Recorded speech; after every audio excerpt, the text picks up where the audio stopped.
Juges chapitre 16. Samson partit pour Gaza, il y vit une femme prostituée, et il entra chez elle. On dit aux gens de Gaza, Samson est arrivé ici. Et ils l'environnèrent, et se tinrent en embuscade toute la nuit à la porte de la ville. Ils restèrent tranquilles toute la nuit, disant, au point du jour, nous le tuerons. Samson demeura couché jusqu'à minuit. Vers minuit, il se leva, et il saisit les battants de la porte de la ville et les deux poteaux, les arracha avec la barre, les mit sur ses épaules, et les porta sur le sommet de la montagne qui est en face d'Hébron. Après cela, il aima une femme dans la vallée de Sorek. Elle se nommait Délila. Les princes des Philistins montèrent vers elle, et lui dirent, flatte-le, pour savoir d'où lui vient sa grande force et comment nous pourrions nous rendre maîtres de lui, nous le lirons pour le dompter, et nous te donnerons chacun 1100 cycles d'argent. Délila dit à Samson, dis-moi, je te prie, d'où vient ta grande force, et avec quoi il faudrait te lier pour te dompter. Samson lui dit, si on me liait avec cette corde fraîche, qui ne fût pas encore sèche, je deviendrais faible et je serais comme un autre homme. Les princes des Philistins apportèrent à Délila cette corde fraîche, qui n'était pas encore sèche. Et elle le lia avec ses cordes. Or des gens se tenaient en embuscade chez elle, dans une chambre. Elle lui dit, les Philistins sont sur toi, Samson. Et il rompit les cordes, comme se rompt un cordon d'étoupe quand il sent le feu. Et l'on ne connut point d'où venait sa force.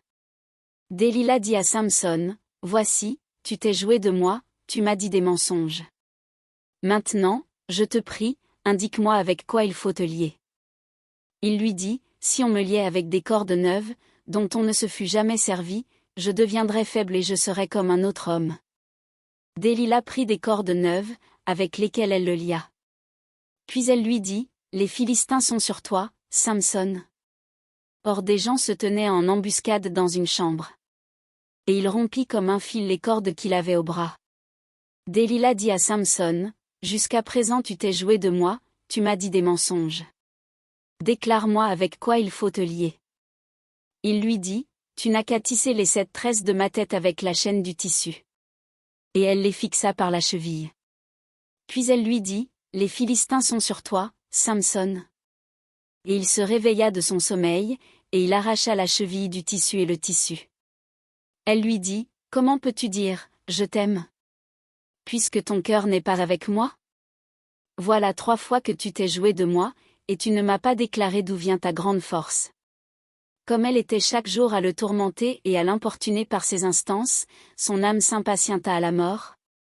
Il lui ouvrit tout son cœur, et lui dit, le rasoir n'a point passé sur ma tête, parce que je suis consacré à Dieu dès le ventre de ma mère. Si j'étais rasé, ma force m'abandonnerait, je deviendrais faible, et je serais comme tout autre homme.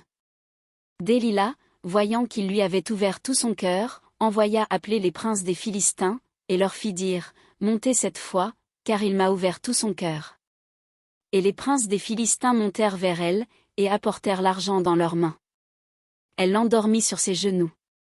Et ayant appelé un homme, elle rasa les 7 tresses de la tête de Samson, et commença ainsi à le dompter. Il perdit sa force. Elle dit alors, les Philistins sont sur toi, Samson. Et il se réveilla de son sommeil, et dit, je m'en tirerai comme les autres fois, et je me dégagerai. Il ne savait pas que l'Éternel s'était retiré de lui. Les Philistins le saisirent, et lui crevèrent les yeux, ils le firent descendre à Gaza, et le lièrent avec des chaînes d'airain. Il tournait la meule dans la prison. Cependant les cheveux de sa tête recommençaient à croître, depuis qu'il avait été rasé. Or les princes des Philistins s'assemblèrent pour offrir un grand sacrifice à Dagon, leur dieu, et pour se réjouir. Ils disaient, notre Dieu a livré entre nos mains Samson, notre ennemi. Et quand le peuple le vit, ils célébrèrent leur Dieu, en disant, notre Dieu a livré entre nos mains notre ennemi, celui qui ravageait notre pays, et qui multipliait nos morts. Dans la joie de leur cœur, ils dirent, qu'on appelle Samson, et qu'il nous divertisse. Ils firent sortir Samson de la prison, et il joua devant eux. Ils le placèrent entre les colonnes. Et Samson dit au jeune homme qui le tenait par la main, laisse-moi, afin que je puisse toucher les colonnes sur lesquelles repose la maison et m'appuyer contre elles. La maison était remplie d'hommes et de femmes, tous les princes des Philistins étaient là, et il y avait sur le toit environ 3000 personnes, hommes et femmes, qui regardaient Samson jouer. Alors Samson invoqua l'Éternel, et dit, Seigneur Éternel. Souviens-toi de moi, je te prie, ô Dieu. Donne-moi de la force seulement cette fois, et que d'un seul coup je tire vengeance des Philistins pour mes 2 yeux.